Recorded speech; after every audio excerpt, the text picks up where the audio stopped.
What is going down, SDS? We have a film breakdown, and I'm really excited about this one. I stayed up until about 2:30 a.m. breaking down this tape, and man, I'm not gonna lie, it brought back all the emotions, all that stuff that we were feeling in that game, the ups, the downs. I mean, there you talk about peaks and valleys in a game. This had everything. And we also now have additional context to certain plays, to certain situations. So it even is going to make the film review even more fun because we actually have some behind the scenes input on what actually happened. So it makes it even more interesting, intriguing. Um, but it's a good one. I'm not gonna lie. And again, for all the conversations about Brock Purdy and everyone trying to take shots at him, it's clear to see that Brock Purdy was an absolutely huge factor in the San Francisco 49ers coming from behind. Yeah, he was a factor in why they were behind as well. But that's why we're going to watch the tape. We're going to get into it all. We're going to add some context to all the talking points. And again, for me, as someone who was in the stands watching, it was great to be able to go back and watch and really add more context to what really happened. And we're going to break it all down right now, but you guys already know what to do. Drop an SDS in the chat, smash that like button, and let's watch some film. Let's go.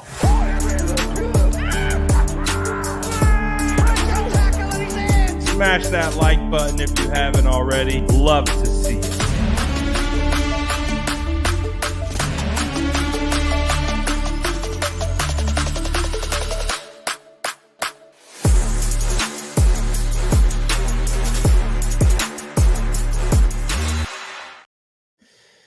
All right, let's get into it. We don't need to talk about any of all the garbage that's been spewed in the national media. It's just it keeps going because we understand what it is. It gets reactions, it gets all those different types of things, yada yada yada. So, again, a big point of this film breakdown is kind of living with the ebbs and flows of this entire game, right? This entire game had it all. It had heart attack after, oh, yeah, we're in a good spot, to, oh, no, this is terrible. We had it all, ladies and gentlemen. So you were on the edge of your seat for this entire game. And again, the crucial elements come at the end.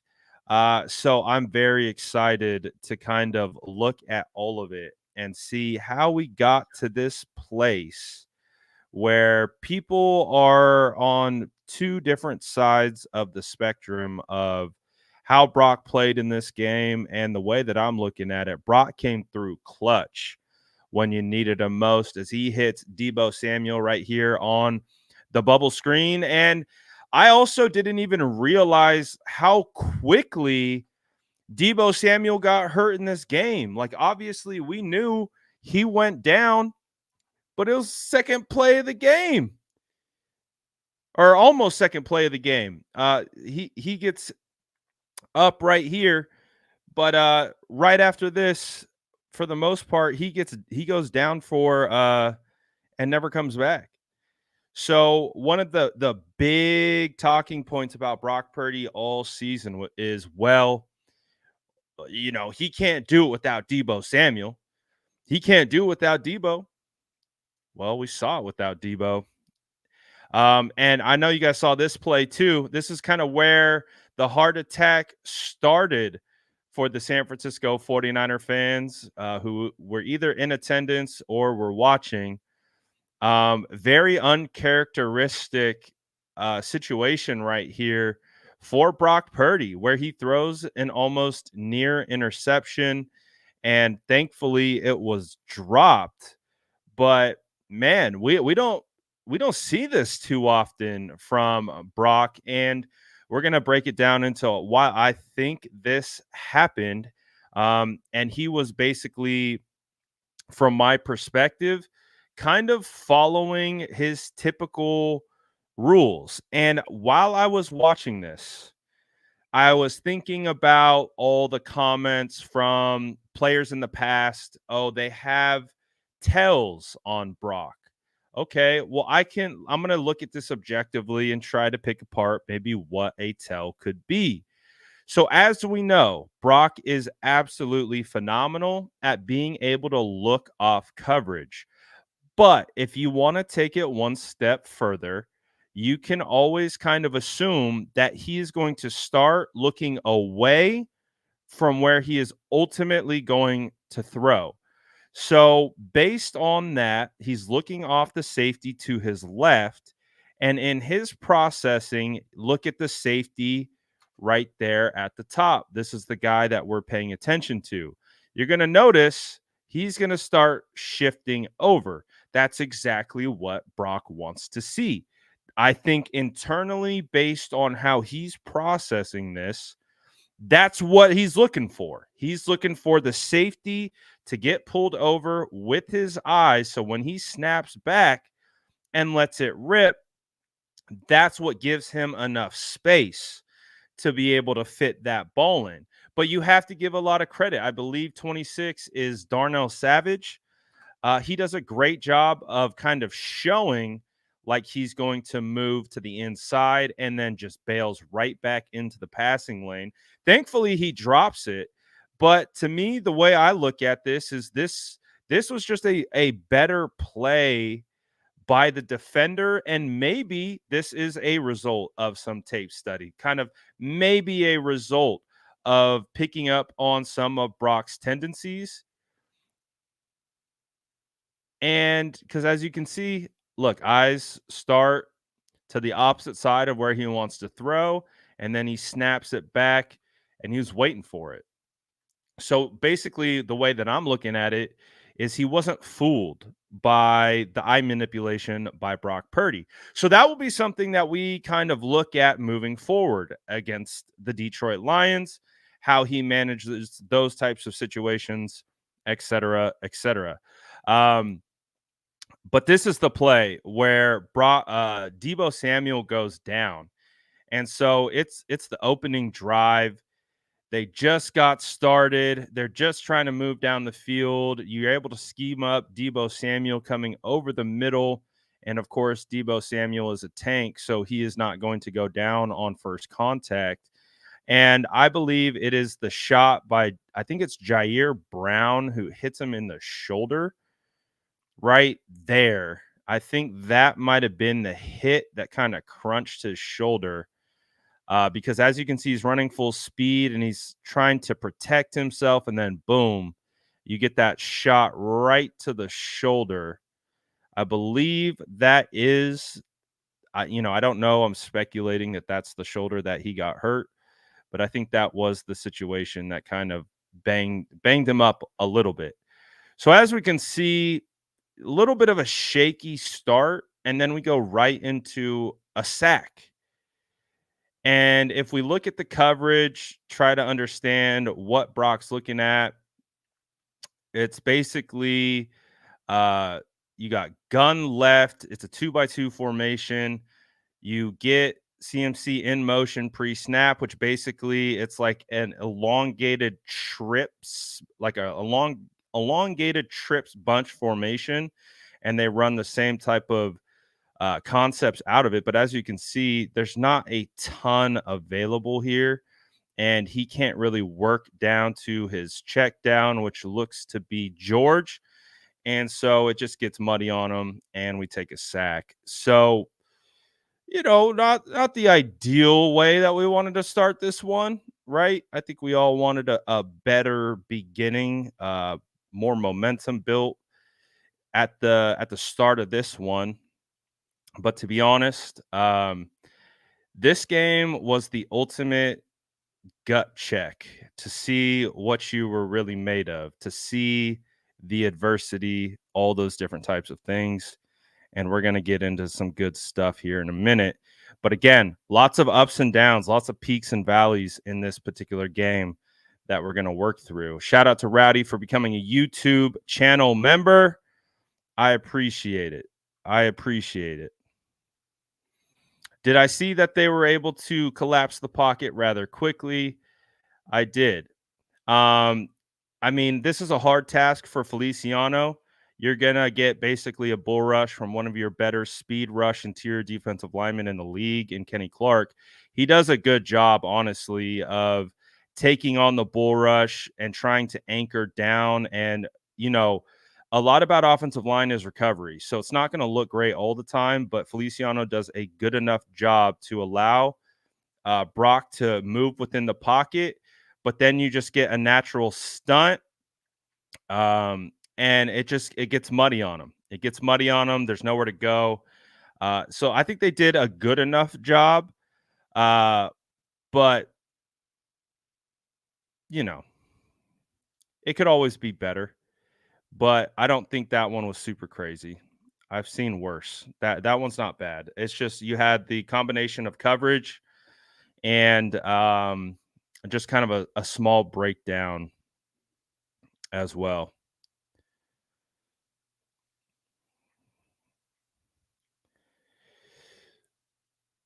So let's keep it rolling.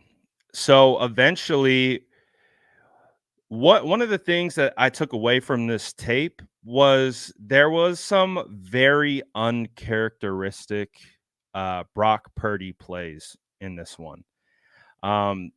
Where I would say, like, ooh, that's not the Brock that we know. That's not the Brock that, we have watched on tape all year.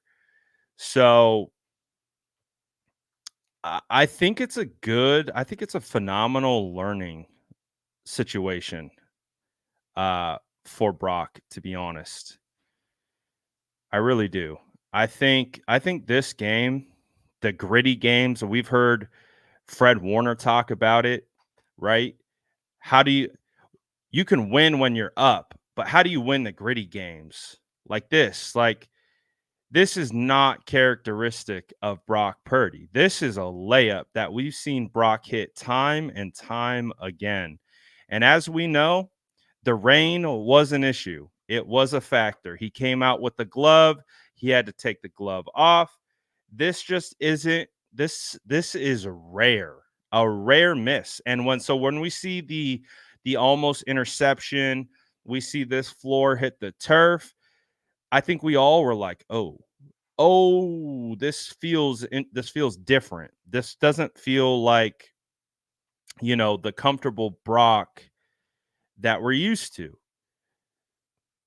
And like, even on this particular play, this is a forced incompletion essentially because he gets rocked. He gets rocked. He doesn't sense the free rusher coming off the edge. And as a result of that, he gets plastered. And this isn't typical of Brock. You know what I'm saying? Like, you guys have all been rocking with the film breakdowns. Brock senses free rushers. He's able to understand when he's got backside pressure because he's responsible for that rusher. He's responsible for feeling that.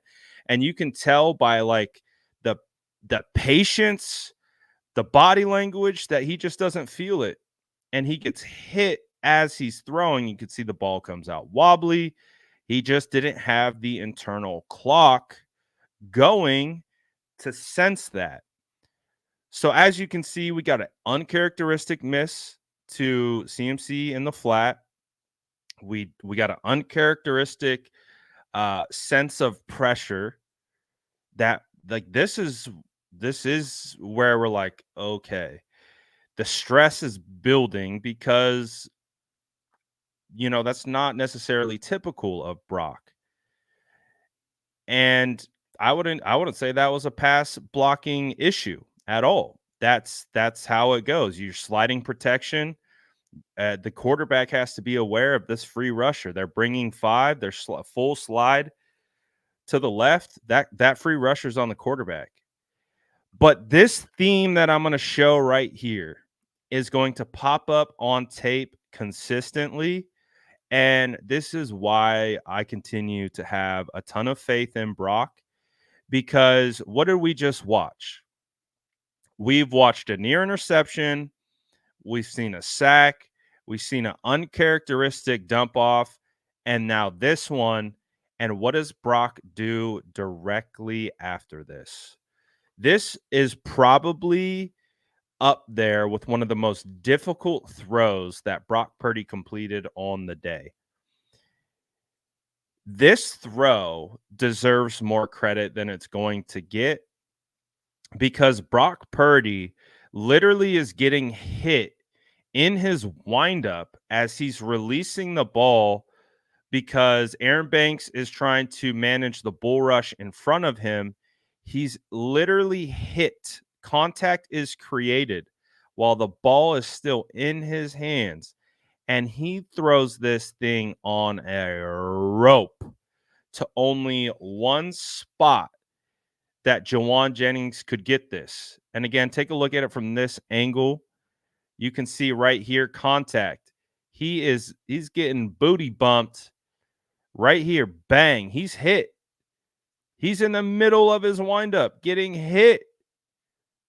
And he delivers a dart. And if you look at that defender right there, to be able to thread this thing into that hole under those circumstances, that's not a game manager right there. A game manager crumbles in that scenario and throws an interception because he's getting hit. And he probably throws that right to 25. He throws it right beyond 25 because he anticipates where Jawan Jennings is supposed to be. He anticipates that 25 is going to be alerted to Brandon Ayuk on the underneath route, and he is able to put it only where Jawan Jennings can get it. This is a phenomenal throw. And again, the key element here is that it came after he made some uncharacteristic misses, uncharacteristic throws. And this is why Brock Purdy continues to build faith, that even when it's not going right, he still does these crazy things. That's a very, very difficult throw. And sometimes the best play is the play you don't make. Sometimes the best play is to live for another down, for another opportunity. And right here, you're going to get the play action. You're going to get a boot, and he doesn't like any of it. I don't know why he doesn't like it, but he doesn't like it. And he throws it away. He says, "You know what? I don't like this." Watch the play action boot, run action up front. He resets. You have a screen developing to Christian McCaffrey, but I believe the primary that he really is looking for is it's either a BA. See, if you watch it from this angle, like that's why I say I don't know where he's going with this. It looks like he wants to go BA. You get the clear out with Jawan, BA underneath, but you also have Quay Walker kind of shadowing that underneath spot. So I don't know if he didn't feel comfortable with that on top of seeing this relation right here. I would imagine he wants to get the ball about here. If he is targeting BA, you see right at the hash, I would say that's where he wants to get this ball, but understanding that's dangerous. That's a tight window because he can peel and come underneath this. He creates an issue because you can't throw it on necessarily like back shoulder. So I think that's why Brock comes off this. I think he comes off it, doesn't like it. CMC, I think, is pure window dressing. I think it's supposed to just look like a screen. and he doesn't get it, and he throws it away. The reason why we like sometimes the plays, just making the smart play, which is throwing it away to live another down, is because you set yourself up for the next op. And this is the next op. As a result, what down and distance? 3rd and 5. All right. 3rd and 5 on the 32, heading into the end zone. Brock does what he does. I love this throw by Brock Purdy. This is an absolute dime from Brock.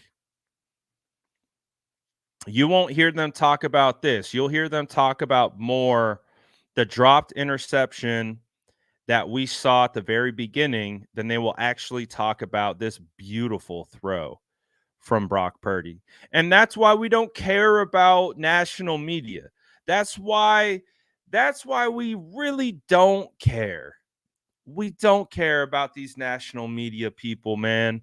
We just don't, because the fact that they will spend more time talking about Brock's near interceptions instead of giving credit to the ability to escape out of the pocket, throw on the move like he's turning two, like he's playing baseball, hitting that second base, throwing this thing on the move. Bro knew this was cash the second it left his hand. Y'all seen that? If any of you have played basketball and you guys got a fade in your repertoire, when you hit that back foot and you jump back for a fader, you know when it's going in. You know when it comes off your hand and your money. And that's exactly what Brock did. Look at his body language. He's instantly like, cash money in the bank. Let's go. Cash. I love it. Watch the body language.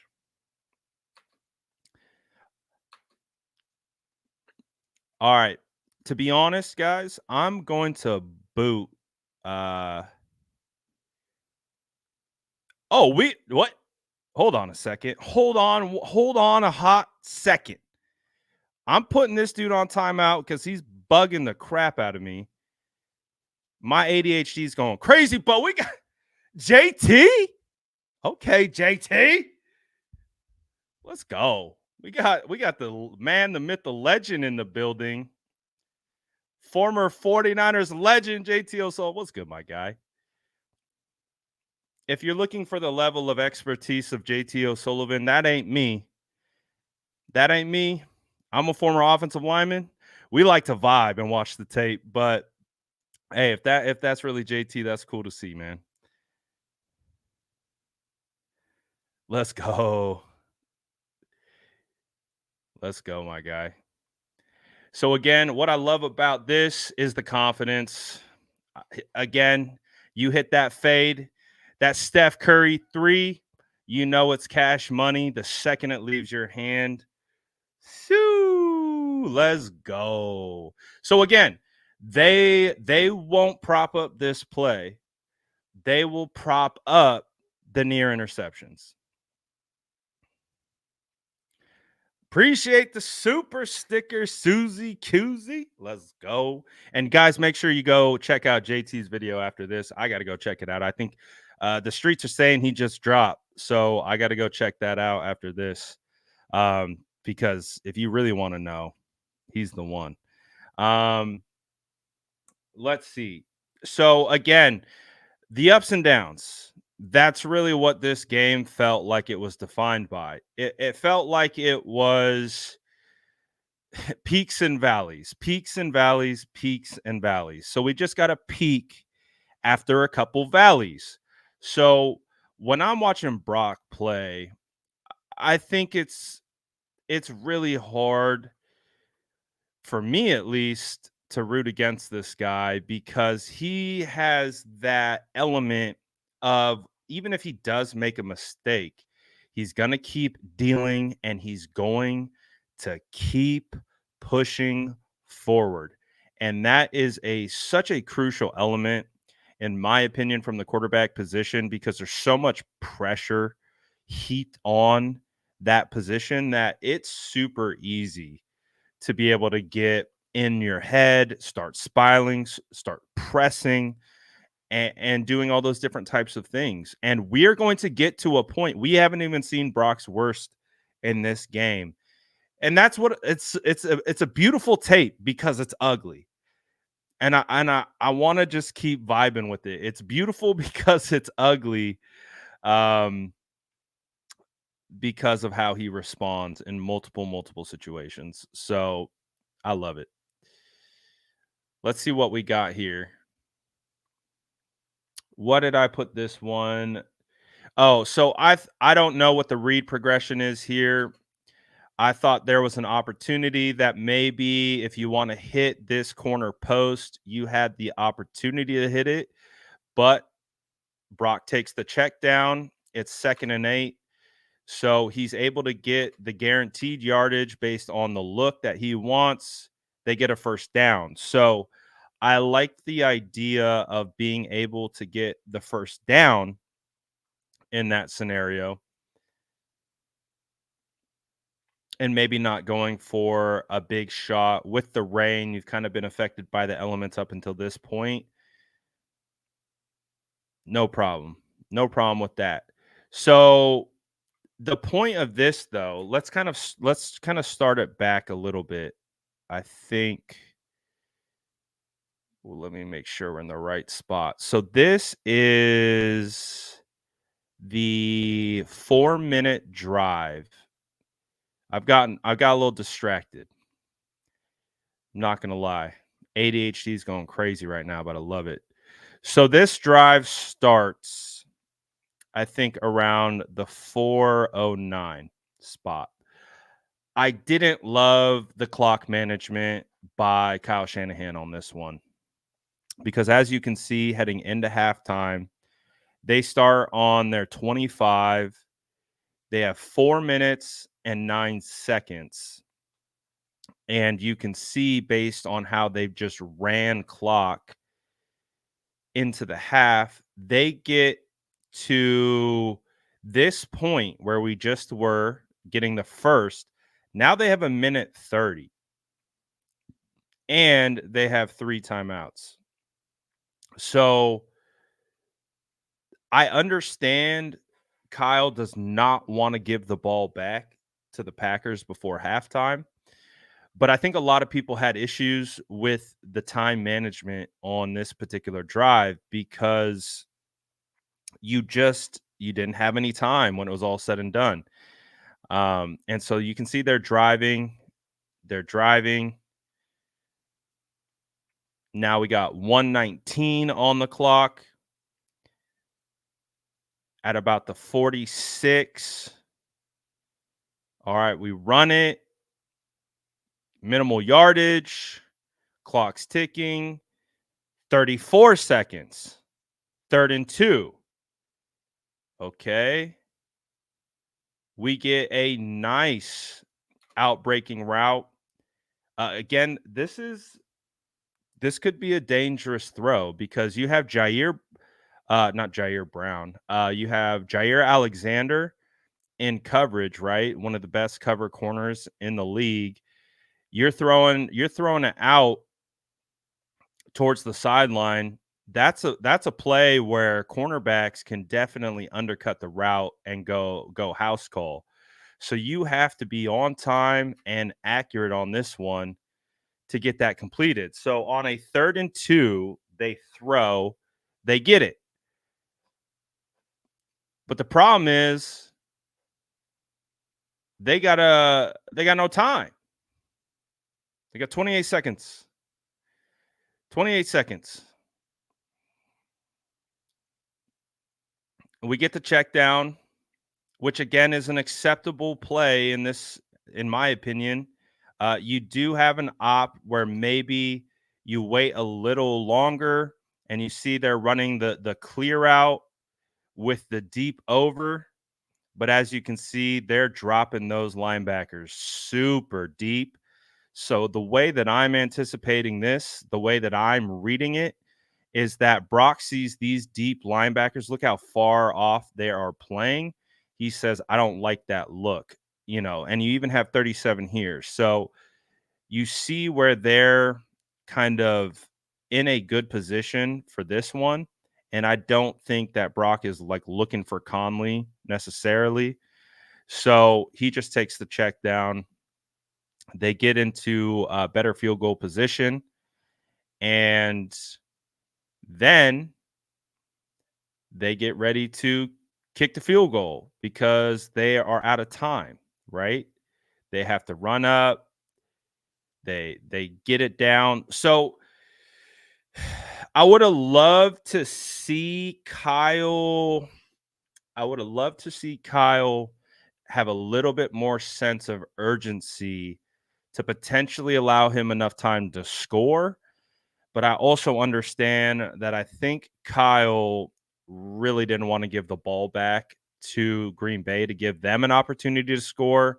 And then you do put yourself in a manageable situation to kick a field goal. But unfortunately, we know the outcome. It was a block kick, and it was disheartening, to say the least. And I think because you take the blocked field goal, you take a 4-minute drive that basically doesn't end in any points in a 6-7 game. I think we all knew that was a very crucial moment in the game. And so a lot of people, like I said, I was at the game. So everyone was pissed off. Everyone around me was cussing and screaming and yelling at Kyle. Like they're, what are you doing? it was crazy. It was crazy. Like people were upset. And there's two thoughts at play. Like, I get it. He doesn't want to, put it back in Green Bay's hands, give them a chance to score. But also, it's like, man, I would love to see Kyle just be a little bit more aggressive with trying to take advantage of that 4-minute clock, put yourself in a position to score. Because as we saw at the end, those points were a huge, huge factor. So we ended the half with no points, but we started that drive with 4 minutes. Now, it's also important to remember that the final drive, keep this in mind when we get there, the final drive was about, I believe, about 4 minutes. I have to double check. I believe the final drive was about 4 minutes that they had. It could have been 4 to 6, somewhere in that range. So we'll see the contrast of how he managed that drive versus how he managed the final drive. But let's keep rolling.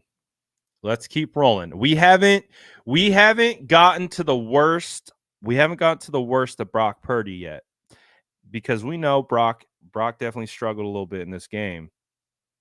We haven't got there just yet. So let's see. Coming on up here, we have this is, and then this, what is this? The first play? First play? No. Yeah, I think this is the first play out of half. The first play out of half, Kyle dials up a run for Juwan Jennings. And Kyle Shanahan talked about this after the game, and he's like, yeah, I did not mean to do that. So I think it's safe to say everyone was a little shaky this game. Everyone was a little shaky. Everyone wants to give Kyle a ton of credit for all of Brock's play. Well, it's like, Kyle, he called a run with Juwan Jennings in the backfield. And I love the run by Juwan. It doesn't get blocked up all that well, and he gets stuffed in the backfield. But Juwan ran hard, but I don't think that's at all what they wanted to do. So I think everyone, it wasn't just Brock, it wasn't just whatever talking. I think the whole offense as a whole just kind of was having some ups and downs, throughout the day, um, for sure. But I mean, also something like this where Brock is able to step up within the pocket, buy time to allow to get the ball to Ray McLeod coming over the middle.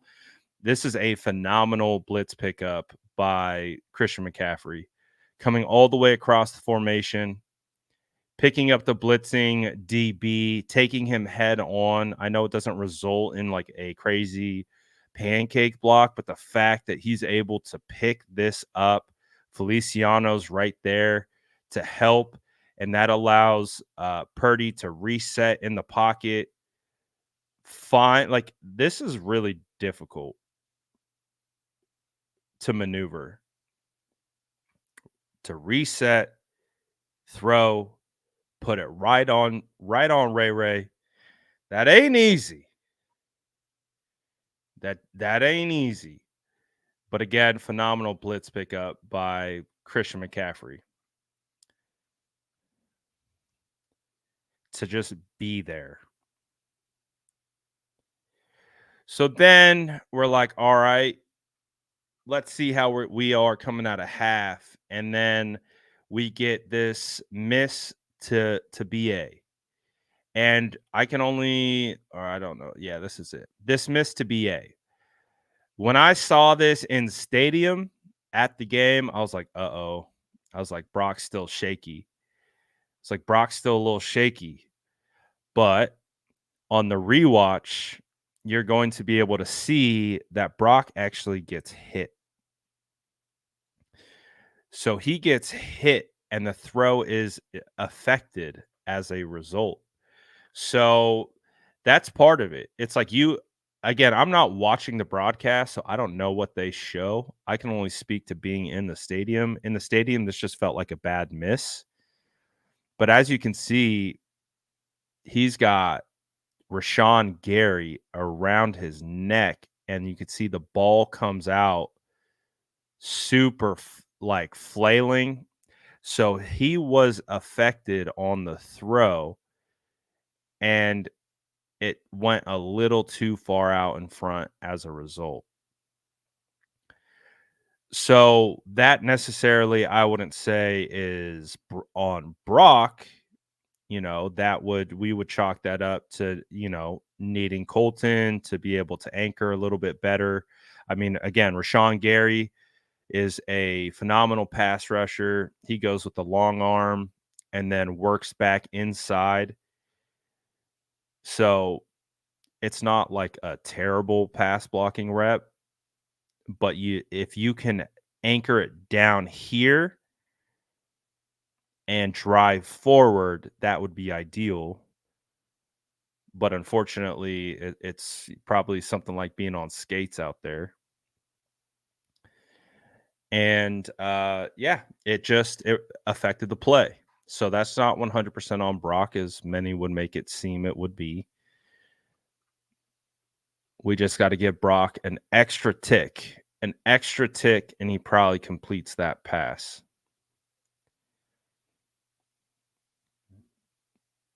I mean, the read was correct. That's where we want to get it. BA probably most often of the time catches this thing in stride. And that's kind of what the game was. Cynthia says, Brad, this is great. This game, the whole team seemed off. I wonder why. Well, you guys remember we spent a lot of time talking about rest versus rust leading into that Rams game, the final game of the season. We had a lot of players who played in this game talk about like that rest versus rust thing is a real thing. So again, taking 3 weeks off essentially and having to come back and to play a hot Green Bay Packer team that's fighting for their life. This is another great throw by Brock that won't get a ton of credit because it's just a check down, but he's literally getting hit. He's not able to follow through on the ball and is still able to get it for completion to Christian McCaffrey. Not an easy throw by any stretch of the imagination, even though it's a check down. Imagine trying to throw a football while you're getting hit. Yeah, at 100%. You got to give credit to the Packers D line. Kenny Clark is legit. Number 93, I think that is that Devontae White guy. He's actually pretty good. Rashawn Gary's pretty good. I came away like this is a pretty darn athletic team.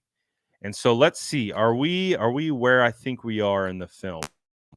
I think we might be where I think we are in the film.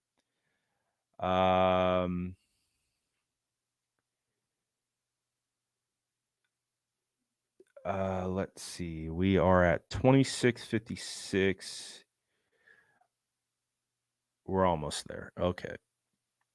So on this one too, it's like, all right, we get a pretty uncharacteristic overthrow. Like, all right, well, that isn't good. That's not like the Brock that we know. But if you kind of take a look a little bit closer, look at what Brock has no throwing lane. Look at Kenny Clark. I believe that's Kenny Clark. Yes, 97. Kenny Clark. There's Brock literally can't get this thing down. He can't get it down because look at the hands.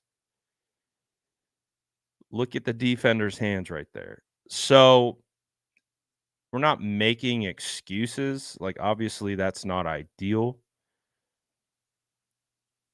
Maybe a little bit more touch on that, and you can accomplish the same thing. Regardless of the hands being there, you can see he just kind of whips it out, and it's just too much. There's too much on it, but he had to get over those hands. So just, wasn't a great throw, but you can see how it wasn't like he had a clear throwing lane. He had to get it over those hands, and that impacted the play.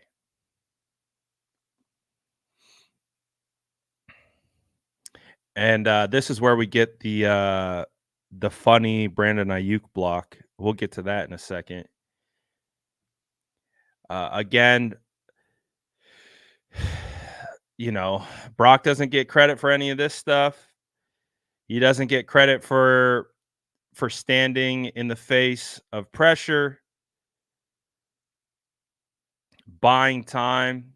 These are the small, subtle things that Brock Purdy does so well. So see when he hits his hitch, this plant foot, pay attention to this location. So when we talk about maneuverability within the pocket, feeling pressure, understanding that, just Brock Purdy hitting that hitch foot, that plant foot, making that little adjustment to shift over and throw is the difference, because look at where the ball's coming out here and remember where that hitch foot was. If Brock was a statue and hit his hitch here and just stood there, this is a strip sack. But he understands where the pressure is coming from. He's got a little stunt game happening on the inside, so he's not getting an immediate edge presence. So he knows he has that space to breathe, and so he can buy time. And has a number 94 barreling down on him. And again, he won't get credit for that. He won't get credit for that throw. He won't get credit for the pocket presence because it's a manageable throw to some over the middle. He won't get credit for that. But his ability to move within the pocket, understand what was happening in front of him, buying time, shift to the left, allowed him to be able to find George Kittle coming over the middle, and he puts it right on him. And then George is able to make something shake. And then we get Brandon Ayuk setting screens on Quay Walker and just knocking him. Brandon's hella funny, man. I hope we pay this dude. This dude's a legend. Watch Brandon Ayuk come out of the corner of your screen. he just he's like, all right, well, I can't get Jair Alexander, so I'm just gonna stand here and basically screen Quay Walker, and Quay's gonna hit the turf, and then BA is gonna get right in his ear, like, you son of you're weak, bruh. You're weak.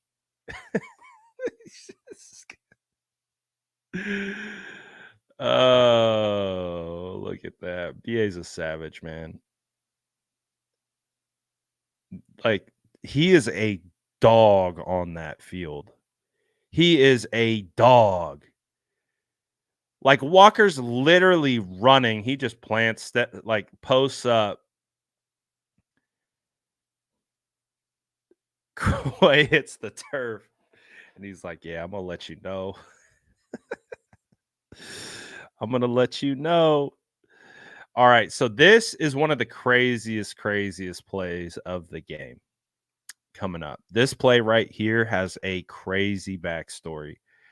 So this play doesn't happen. This is the CMC touchdown, the big touchdown that helped flip momentum.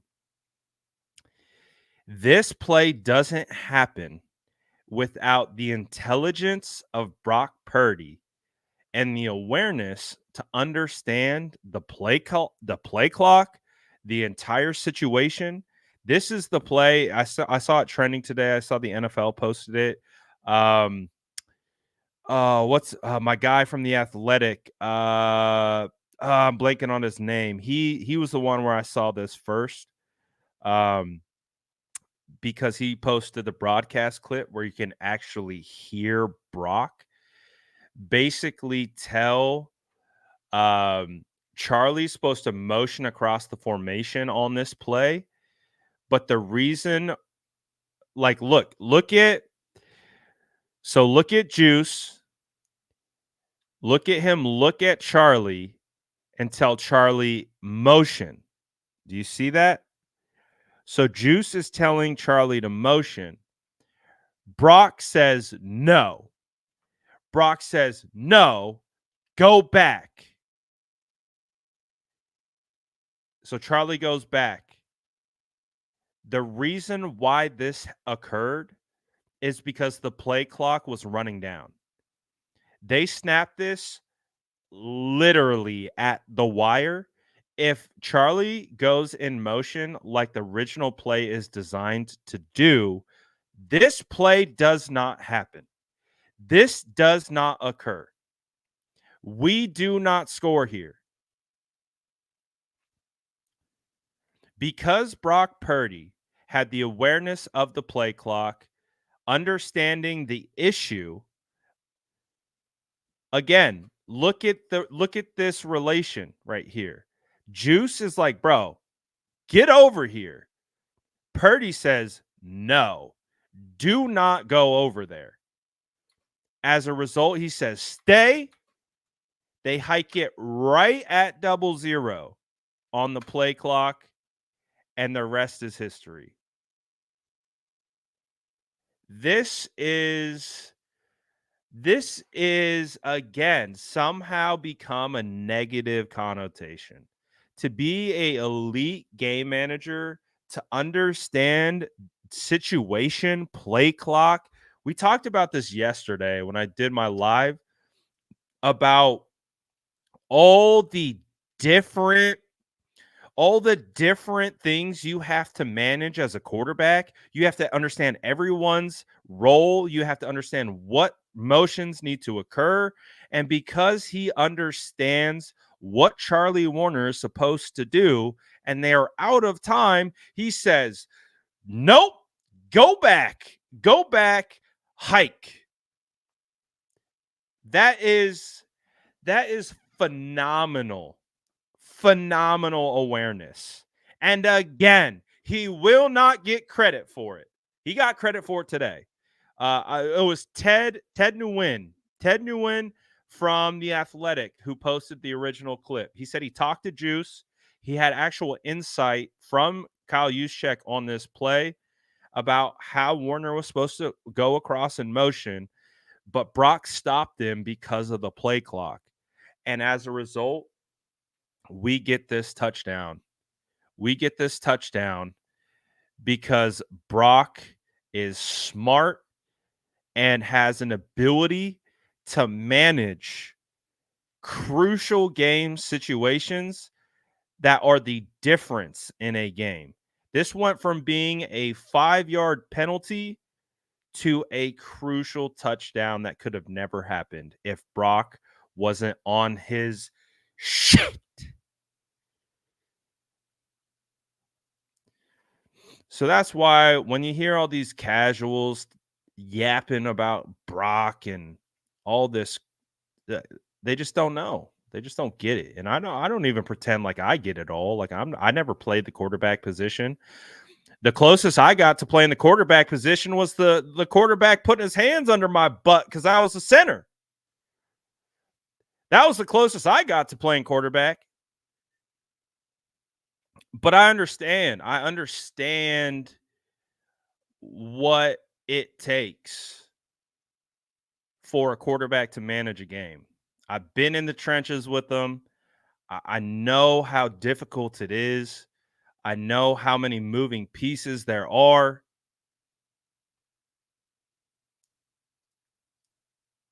Oh, no pause. No pause, baby.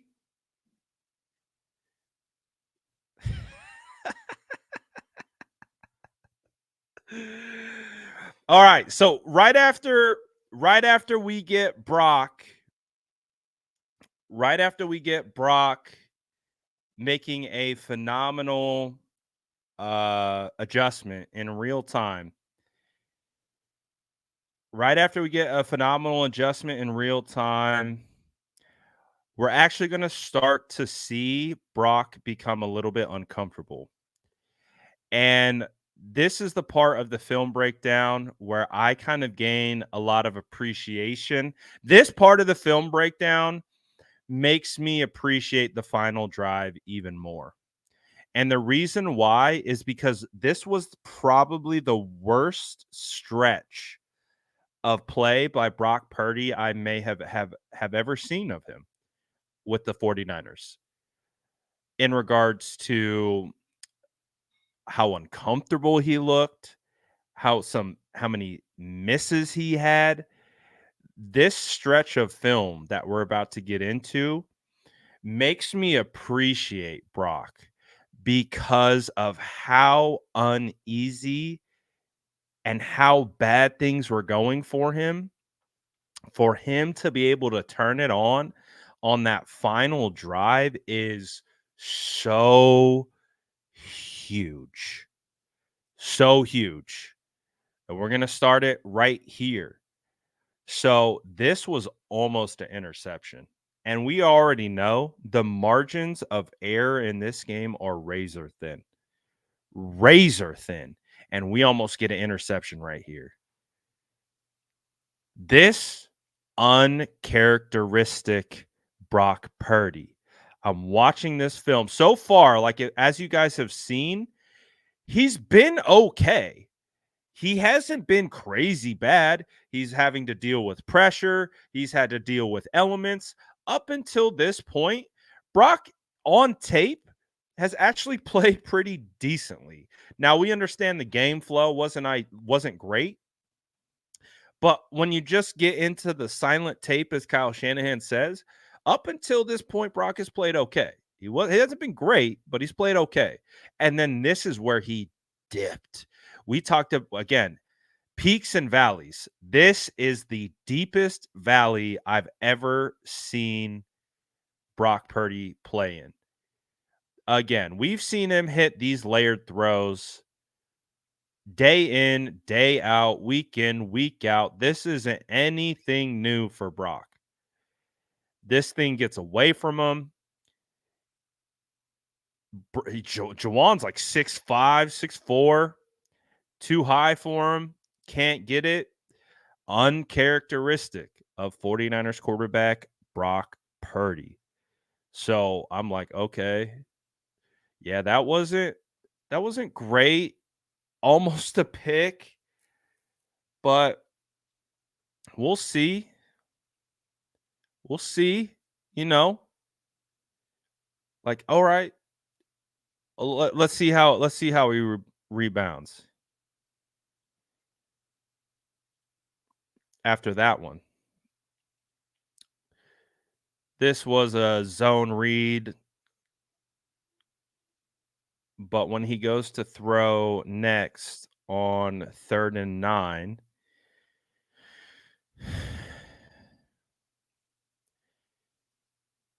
this one wasn't bad, like a bad throw necessarily. It was just a tough catch for Ayuk because the linebacker feels like he's alert to Ayuk on this one.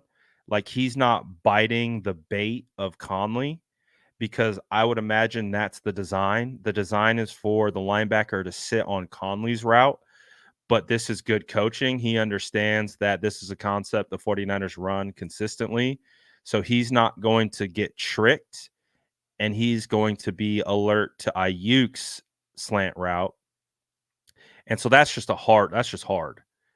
It's a good play by the linebacker. It's a decent placement to kind of pull Ayuk away from the backer, but again, that's a hard catch for Ayuk to make. On that particular one, I would give more credit to the linebacker, I think, than anyone else for not biting on the in-breaking route by Conley. So that's good coaching. That's him being alert to tendencies and understanding that Conley's there to be the bait and that they're not going to bite on it. They're going to be patient and wait for Ayuk to come across the middle. So on this one, Ayuk makes a phenomenal catch.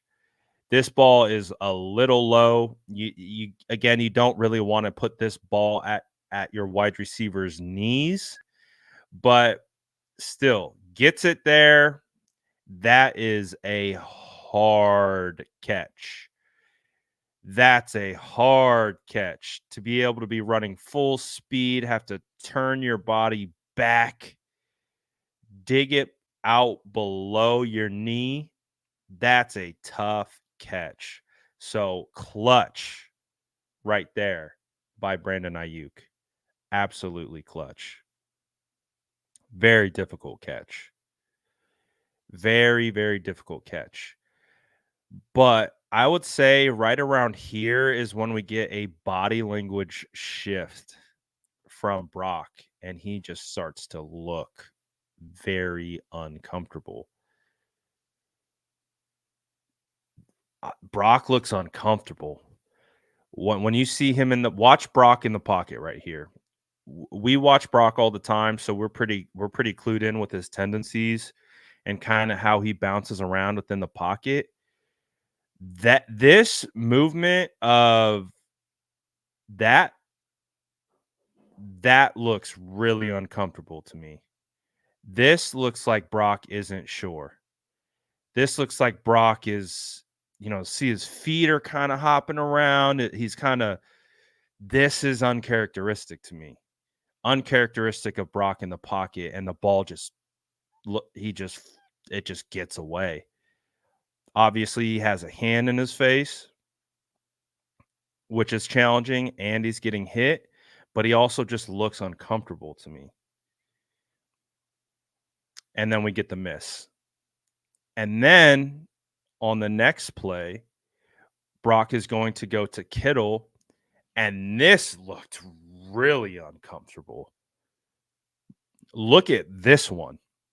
Look at how his feet are cemented into the ground. That is not typically what we see from Brock, where he's standing straight up, just there's no bounce. There's like no natural rhythm, and that ball just gets away from him. Like that, I'm like, I'm watching this film and I'm like, "Oh my gosh, he looks noticeably uncomfortable," which is not something that we see from again, there's some uncharacteristic things from Brock in this game. I was like, "Damn." It's like, how many times have we seen Brock just kinda stand there flat-footed, just wait, and I get it. I understand why he has to wait because you can see Kittle gets knocked, which arguably could be a penalty, but he gets knocked. It affects the timing, that I think it affects his rhythm, and he's not comfortable. He's not in rhythm. It messed it up. So it messed up the timing, it messed up his internal clock, and he just didn't look like normally I think he would be able to work through that adjustment. Normally, he would be able to sit a little bit more comfortably in that pocket, kind of bounce, wait for Kittle to get back on track and put it right on Kittle. But again, he just doesn't look very comfortable. And then that transitions right into a sack. And at this point of the game, there's not a ton of time left in this game.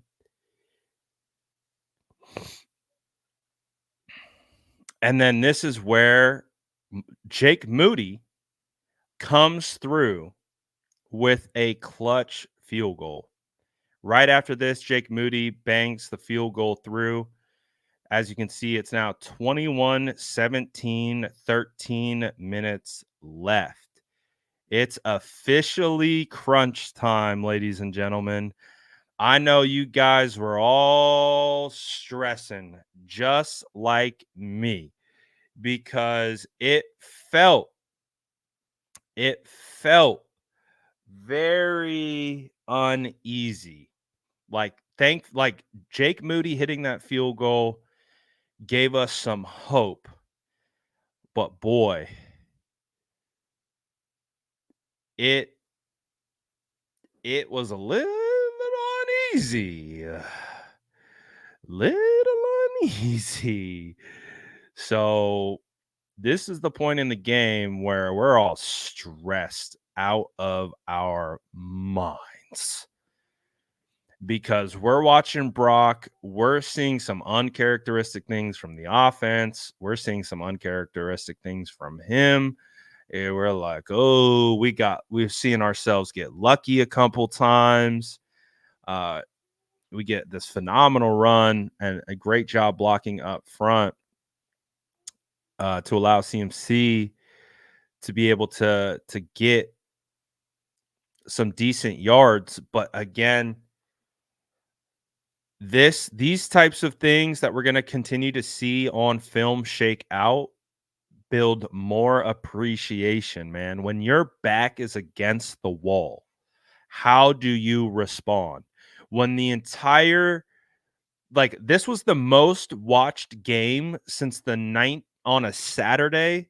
This is the most watched program on a Saturday since the 1994 Olympics.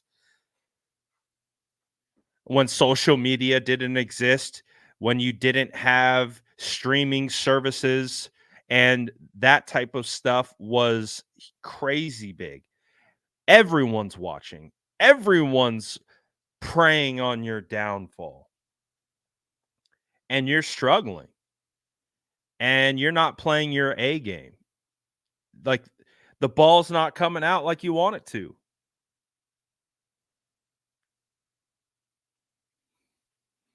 It's just again, look at the comfortability. Stand it this freeze. Remember the Kittle throw, the statue look?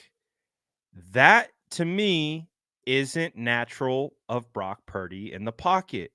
Look at where the ball went. Right into the turf. Normally, Brock's kind of light on his feet. He has this bounce to him, this lightness to him when he's in the pocket. Right here, he looks heavy. He looks heavy-footed. Like, both heels are on the ground. He's just like uncharacteristic. But this is why I appreciate Brock. And these are the moments that make me just build more confidence when it is physically not happening for you. When you're dealing with the rain, when you're dealing with the pressure, when it is not going your way. This is how he responded. This is, I see a lot. Oh, it looks like Jimmy. This is why he's not Jimmy. This is why we have a quarterback. This is why, regardless of how terrible everything is going, how nothing's going your way, you don't feel comfortable. You stand in the pocket, you take a hit, and you deliver one of the dopest throws on the weekend by any quarterback. This throw is insane. Insane. Original timing's not there. We've seen how Brock has been affected in the pocket. We've been calling it out. We've been saying he looks uncomfortable. But look at the bounce. Look at the bounce compared to the last drop back we just watched. He's bouncing. He's floating. Do you see the difference in what I'm talking about? The reason why I have been pointing out his presence within the pocket when things aren't going well. Now look at him when things do go well. See the airiness, the bounce, his feet are moving, he's light, and he's ready. The second he figured out he wanted to go, Juwan, boom, it's out. He's not waiting. And that's literally the margin of error on this throw is insanity. He's got bodies all around him. Guarantee you he sees 91. 91 is in his personal bubble. He's in his personal bubble. Get out of my bubble. You can see based on how he's planning off his front foot, he's anticipating the hit by not planting that foot into the ground. And look at the safety. He's squatting with eyes on Brock Purdy. He's literally sitting there. And Brock says, YOLO. He says, F it. Juwan Jennings is down there somewhere. Like, look at that hang time. Look at how high this guy gets. Look at how much ground he has levitated to be able to throw to that spot where only Juwan can get. And phenomenal job by Juwan Jennings. What a freaking catch by Juwan Jennings. We talked about the importance of Juwan Jennings being back for this game. We talked about how much he's been missed. Oh boy, did that show up. That showed up. And again, the reason why this throw to me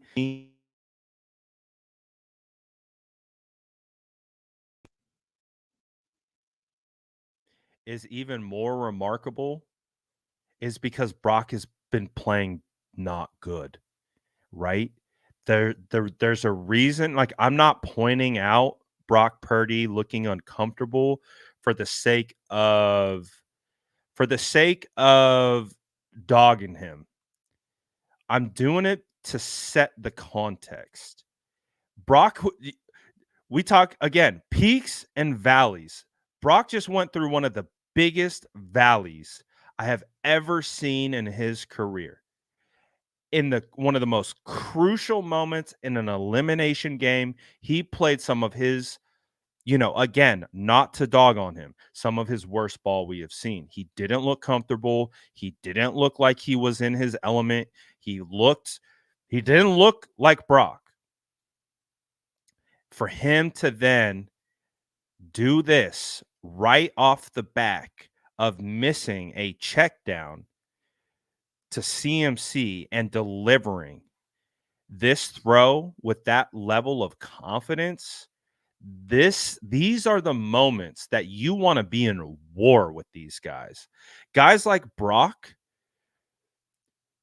you want to go to war with this guy. You will go up against anyone with a guy like that who can have so much adversity throughout a game and come back and keep firing. That is what you want. And again, it's not like it all got better from there. It wasn't like, all right, yeah, we're moving. You got 10 minutes left on the clock, down by 3. This is a crucial drive. This drive right here, in my opinion, was the game. I thought if the 49ers don't score here, they're losing this game. And then, to me,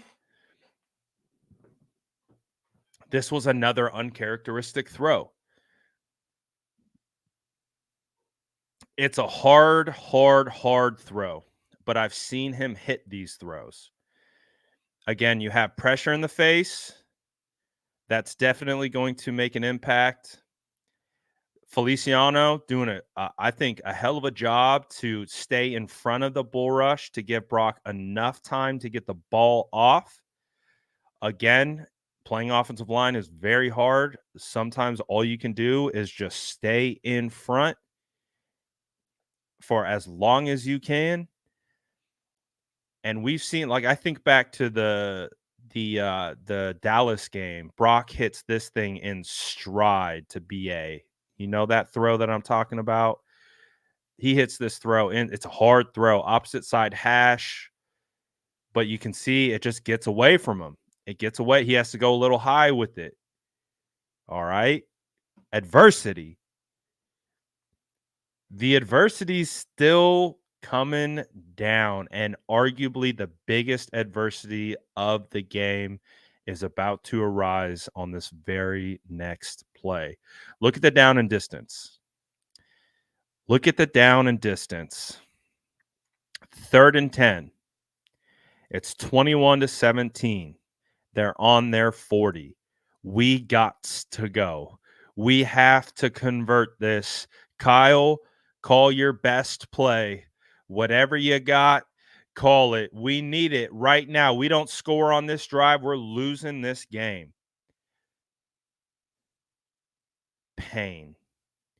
And I guarantee you, in real time, everyone thought this was a miscue on Brock. Everyone thought Brock missed because of how he had been playing up until this point. This was a massive miscommunication, which, as we've come to learn, Ray ran the wrong route. Kyle Shanahan indicated this after the game. And we also heard from George Kittle that this ended up being the difference in the game that allowed the 49ers to come back. And I love this, because we all thought at this very moment, whether you're sitting on your couch at home, you were in a bar, or you were in the stadium, the game was damn near over.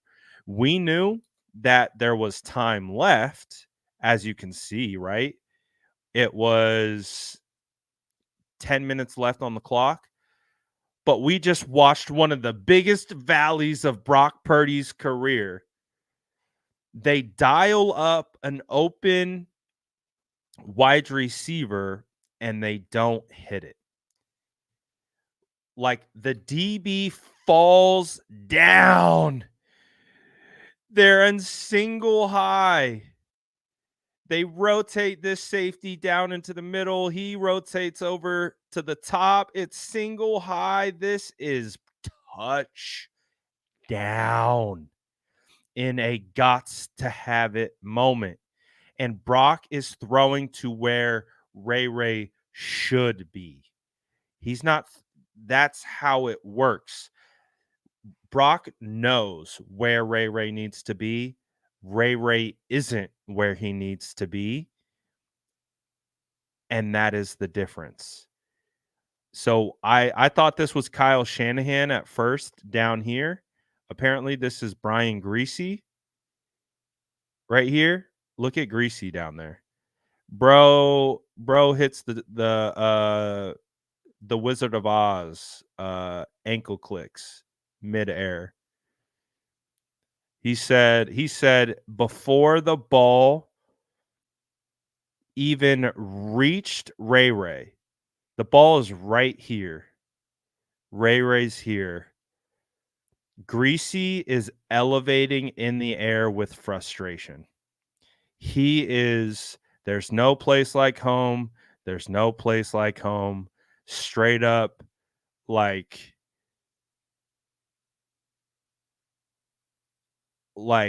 in the biggest moment of the game, we had a bust that was open. And so the story goes,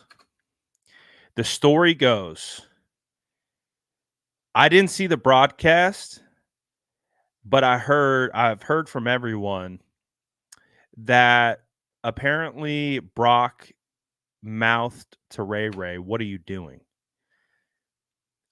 According to George Kittle, Brock Purdy yelled at Ray McLeod.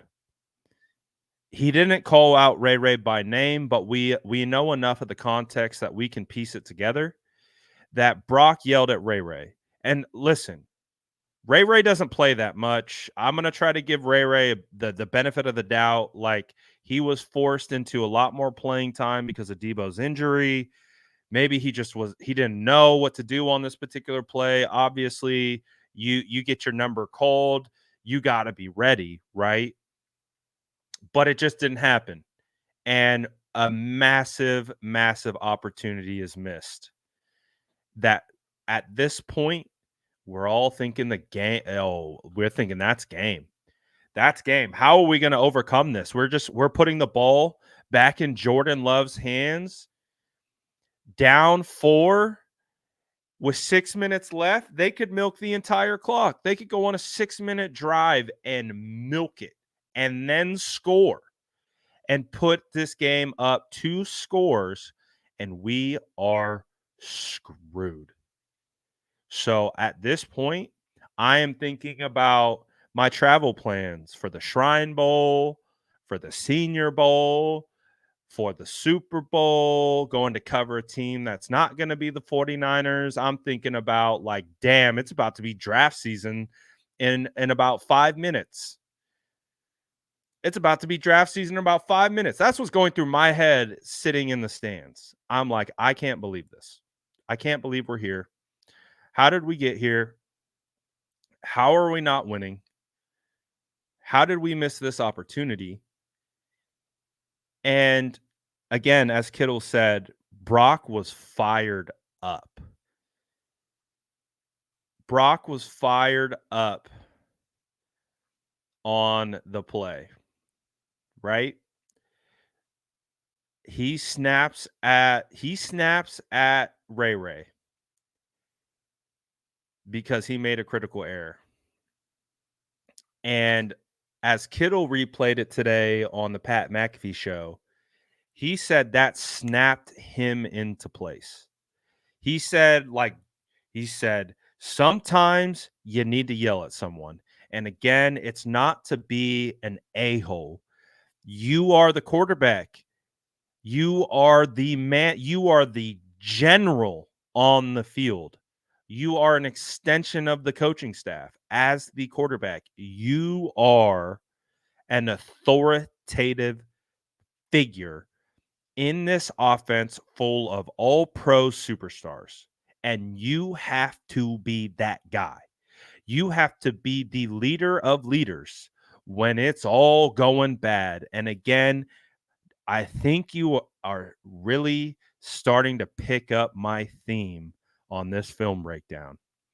It was bad a lot of this game. It was not good. It wasn't going their way. They weren't comfortable. Brock wasn't comfortable. They weren't making plays. They were making mistakes. Things were happening. But when it mattered most off a critical error, who stood up and snapped this team into shape? The second-year quarterback who was drafted 262 overall out of Iowa State.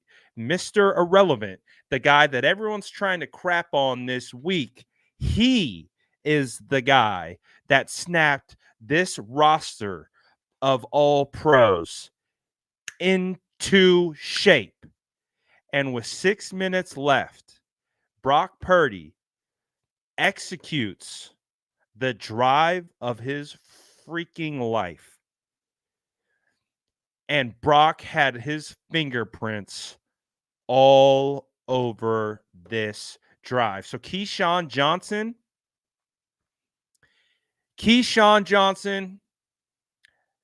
you played football at the highest level, but to discredit Brock Purdy and this drive and what he was able to do right here after all the struggles that he went through in this game, you don't deserve to talk about football anymore. If that's really how you feel, if you really watch the tape and you watch how the ebbs and flows of this game occurred, and again, they have the ball because Aaron Jones goes all the way down the field, like 50 yards. The defense stops them. They get ready to kick a field goal. They miss the field goal. Life is breathed back into them. Look, a 3rd and 1. Okay. 3rd and 1, manageable. That's fine. All right. Brock Purdy put it in his hands. Quarterback sneak. Fine with it. Fine with it. They gave us another shot. Let's be smart. And when you look at this drive and when you look at how everyone is executing, they understand what it is. They understand that this is the last op. There's no other opportunities. They have to score a touchdown or else their season is over. You talk about being in the pressure cooker. You talk about, again, the most watched television program on a Saturday since 1994 Olympics. I think there's over 30 million people watching this game. The entire weight of a storied franchise on your shoulders. All week, everyone's just been telling you that there's 7 terrific quarterbacks and this bum Brock Purdy. And low key, you kind of gave him a leg to stand on in this game with how you were kind of playing. It wasn't your best game. But when it all mattered most, when this was it, this is where legends are made, right here, right now, on this drive. You got an opportunity. What are you going to do with it? And for anyone to discredit what Brock Purdy did on this drive because it doesn't fit their narrative, screw them. We don't need them. We don't want them. They can yap all they want. What Brock did on this drive was legendary. Legendary. Keeping plays alive. Putting the ball in the hands of his playmakers when there was no other option. They had to. This was it. A turnover. Anything bad happens here, the game is over and you are getting eviscerated. What happens right here? What happens right here? It's 2nd and 5, 3 minutes left. The game has been shit all night. All right, we got this, guys. We're going down. We're going to get this. We're going to hit this to Kittle. Kittle takes his eyes off the ball. Ball is dropped.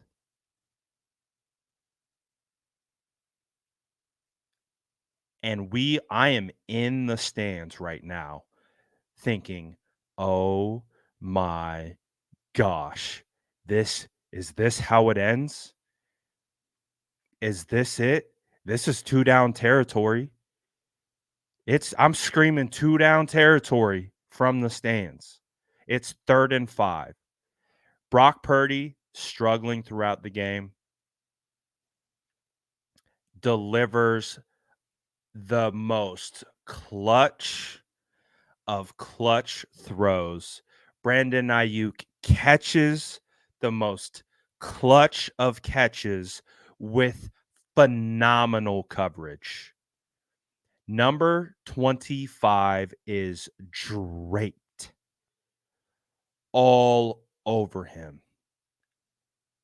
And he puts this in a spot that might even have got tipped, but he puts so much on it. He gets it there. Ayuk catches it. And we get a conversion.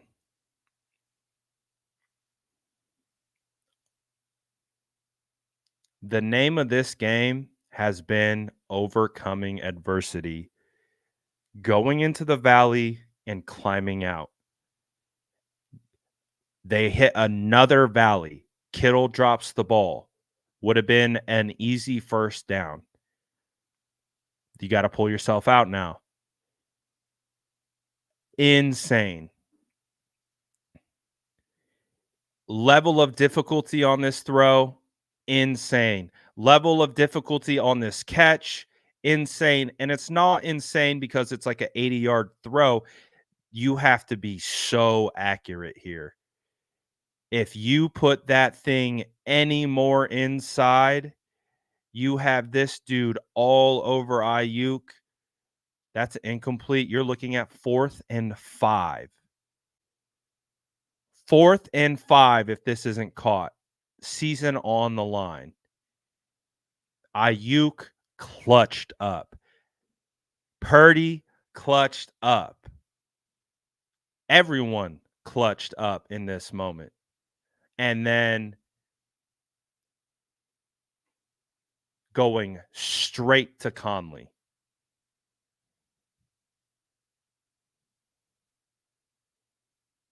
The confidence, again, the point of looking at Brock Purdy's body language throughout this film breakdown, the point being is the confidence in this moment after how he had been playing up until this point to come in on this drive, stand strong and deliver this throw in the face of the thickest of adversity. If you discredit Brock Purdy and, oh, well, he only came back from 4 points. Shut up, dude.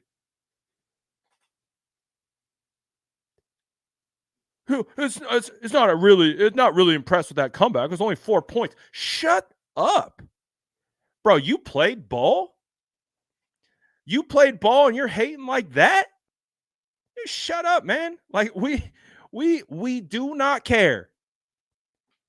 I'm going to go straight Mike Tomlin. We do not care, Keyshawn, about your opinion of this team. We do not care because you just invalidated yourself as a player who played this game at the highest level.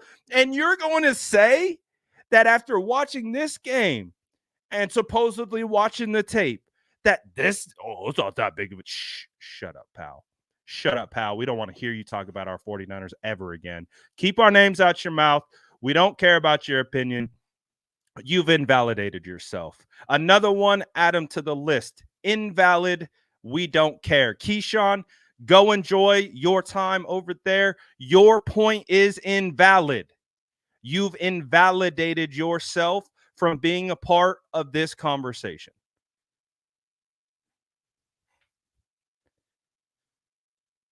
Because when it mattered most, all the pressure, the game is on the line. Brock did what we needed him to do, and we needed him to lead.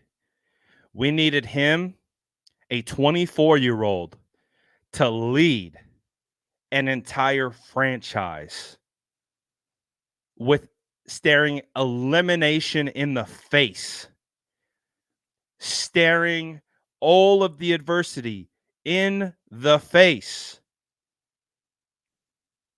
And he did what legends do. And he played his best ball of the game when we needed it most. And because of that, he kept driving. And also, like, I feel like this run was low-key premeditated. I don't know. This is just my gut feeling. Not that he was like, I'm just gonna do it. But he's got time in this pocket. This is a nice, clean pocket right here.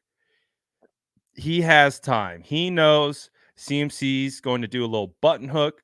He could, if he wants to check it down, he just pop it right to CMC if he wanted to.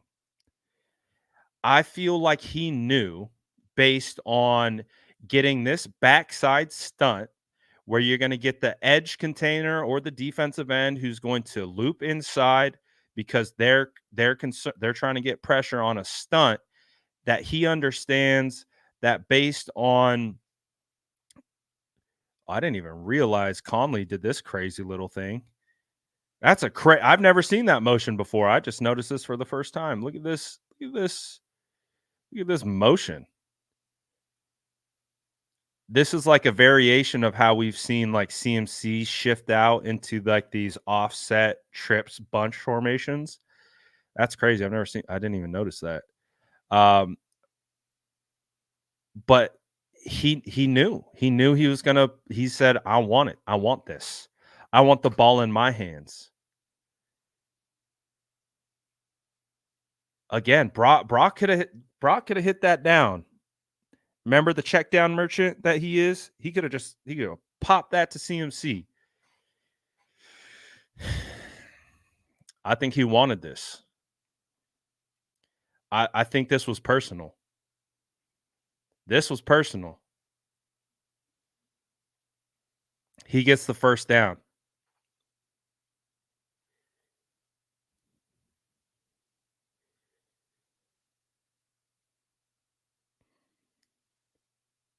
That's Brock right there. And then what does it do? Sets up 3rd and 1.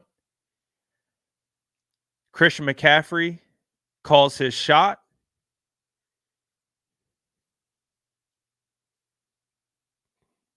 And we score.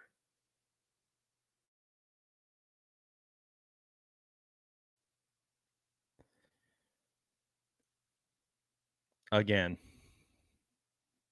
if you want to discredit this drive, considering all the context that got us to this very point, if you stayed and you watched this whole film breakdown, again, I highlighted the miscues. I highlighted the issues because they tell the story. It tells the whole story. The adversity of this game is why this will go down as, to date, the most insane game I've ever witnessed in my life in person. The adversity of this game is what made this game what it is. And to be in kneel down formation after all that,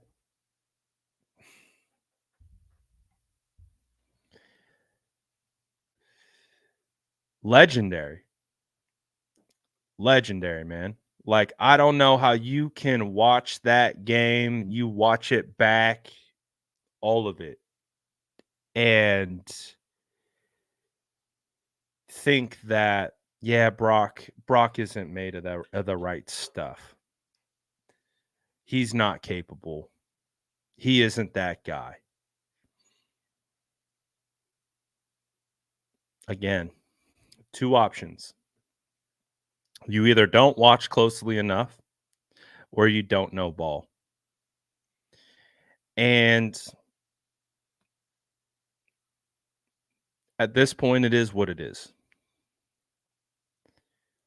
At this point, you're either on that side or you're on this side. You know what side we've been on all along. And it wasn't even for the sake of picking sides. That's part of why I think I get so worked up over it, is because I had no purpose in being on a side. I just had a purpose of evaluating and giving honest opinions and assessments, and really putting what I would believe, my belief in myself to evaluate, to the test. Not caring about narratives, not caring about clicks or things like that. And I caught a lot of heat for it. But I stuck true to what I said I was going to do.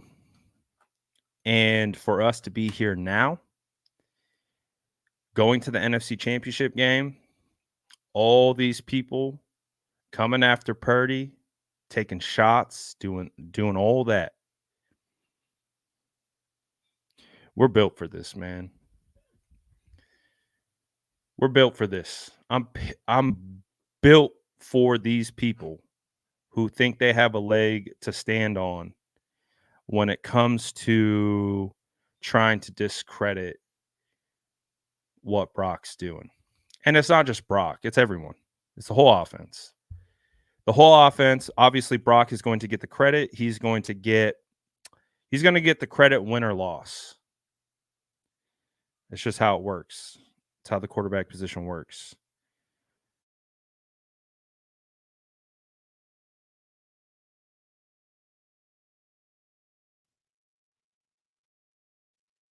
We're built for this stuff. I appreciate it. Ryan Reed says, Brad, you hit 100K. Congrats, man. You deserve it. Shout out to all you guys. Appreciate it. Yeah, it was crazy.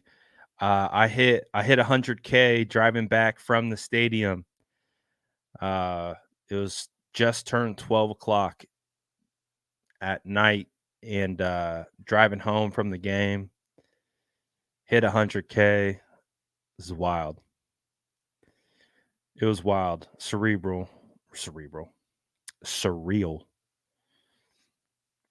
But thank you. Shout out to all you guys. I'm not gonna lie. It's watching from Tahiti, French. That's crazy. That's crazy. I feel like I just relived the game. I felt like this. I felt like this watching last night. I was gonna turn the tape off around 1:30 in the morning. I was so tired, but I hit the valley. I had hit that valley of Brock's game, and I was like, I can't stop. I can't stop. I gotta see this through. And just watching Brock go through that valley, climb up the mountain on the other side. All the emotions of being there and like experiencing it in person all came flooding back. Um, and so even like right now, like reliving it, like all those emotions, they flood back. I think that that game is going to be a game that I remember. I know I'm going to remember that game for the rest of my life. It's that game was crazy. That game was crazy, but I mean, think about coming out on top after that game. Think about how much you can take away from that. Think about how like this team has talked about of not being able to win the gritty ones, not being able to win the ugly ones, and they did it. But they did it in the playoffs, and they did it in the face of elimination. And I think that is the best wake up call you could ask for heading into the NFC Championship game against the Detroit Lions team, who has also been taken to the wire a couple times. But I think right now that the 49ers are going to be better for that game. And thankfully, no rain in sight um, this weekend. So we should be clear of rain. At least I'm hopeful of that. And we should get some good ball this weekend. So I'm looking forward to it. Grab your cookies, man.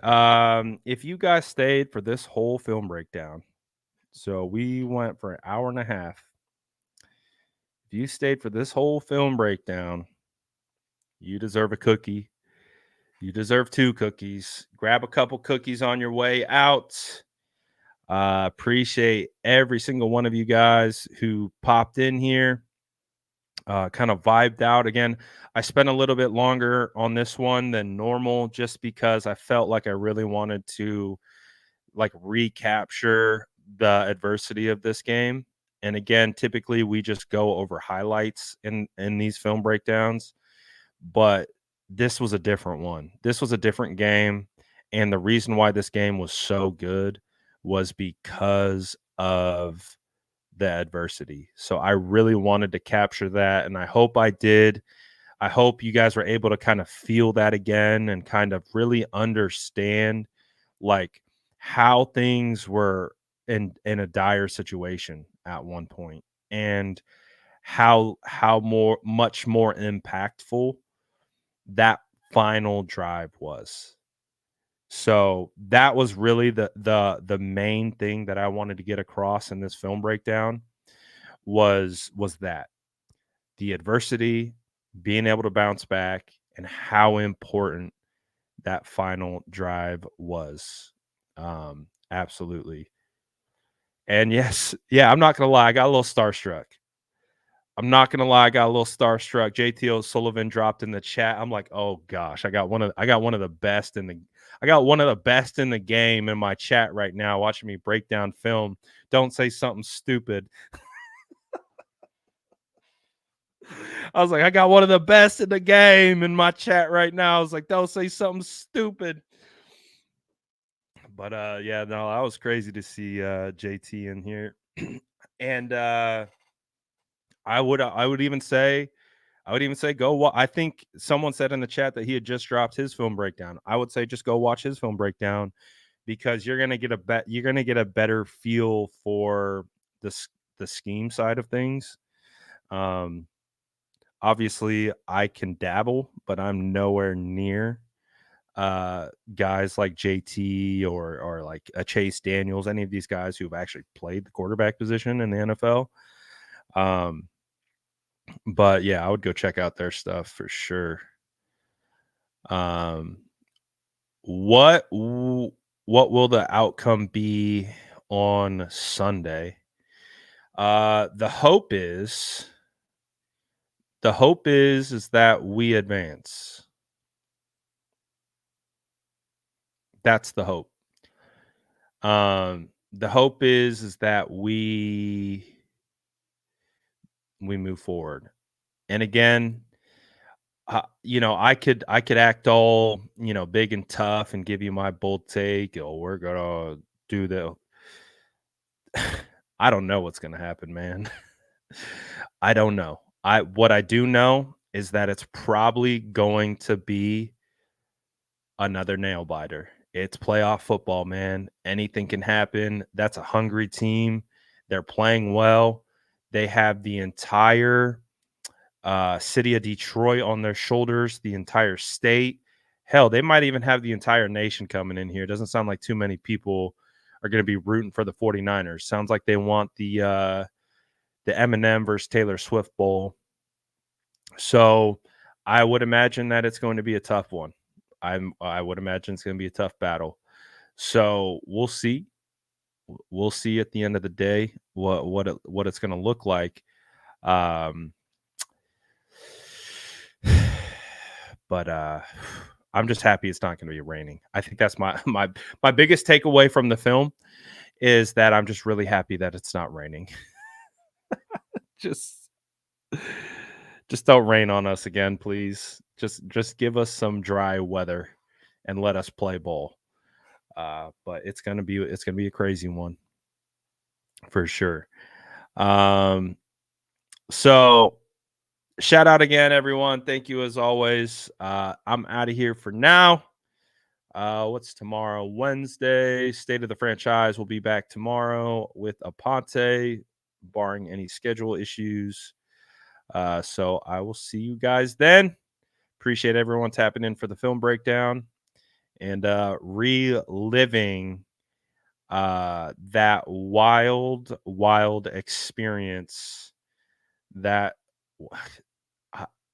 I quickly. Do you feel like that's one of the craziest games that you've ever experienced? I mean, I know we've seen some crazy ones. I think of the final game of the 2019 season against the Seahawks.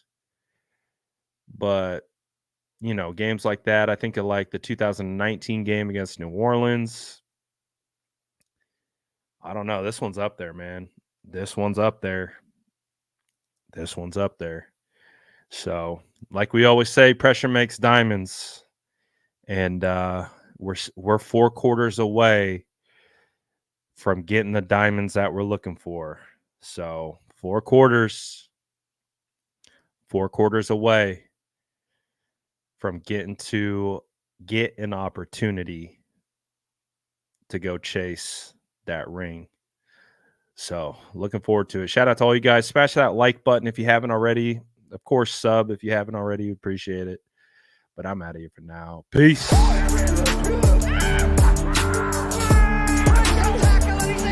Smash that like button if you haven't already. Love to see it.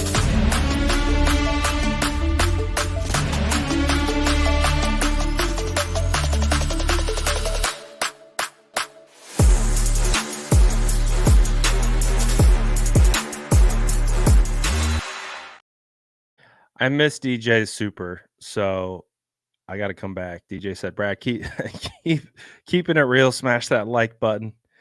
Appreciate you, DJ. Thank you for throwing that out there at the last second. I definitely missed it, but I want to come back, say I appreciate it. Now I'm out of here. Don't send me any more super chats.